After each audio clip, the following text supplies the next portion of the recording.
এখনকার কিছু তথাকথিত আশেকে রসুলের মতো হতে যায় না, যাদের ভুঁড়ির জ্বালায় চেয়ারে বসতে পারে না, এই কাজ করতে যায় না। এটা মুসলিমদের শোভা পায় না। আমরা পরিশ্রমী জাতি, কর্মঠ জাতি, আমাদের এইসব শোভা পায় না।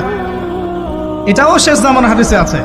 কি নাই আসলে, শেষ জামানে এক শ্রেণী মানুষ বের হবে, যারা হবে সাকিল, একদম ভুঁড়িওয়ালা, ঠেস দিয়ে বসে থাকবে আরাম করে, এবং বলবে যে কোরআনে যা আছে আমি তাই মানি, হাদিসটা আমি মানি না, ইত্যাদি। আসেন, সাহরির পরে রোজা রেখেছেন, 5 ওয়াক্ত নামাজ জামাতে পড়ার চেষ্টা করে। খুব সিম্পল জিনিস, খুব বেশি কিছুর দরকার নেই আমাদের। 5 ওয়াক্ত নামাজ আপনি জামাতে পড়ার চেষ্টা করেন। বাসার থেকে ওযু করে বের হবেন, প্রত্যেক পদক্ষেপ হাঁটবেন, আপনার একটা স্টেপে একটা করে গুনাহ মাফ হবে, একটা নেকি লেখা হবে, মর্যাদা বাড়িয়ে দেওয়া হবে। একে 10 দিয়ে গুণ করা হবে। রমজান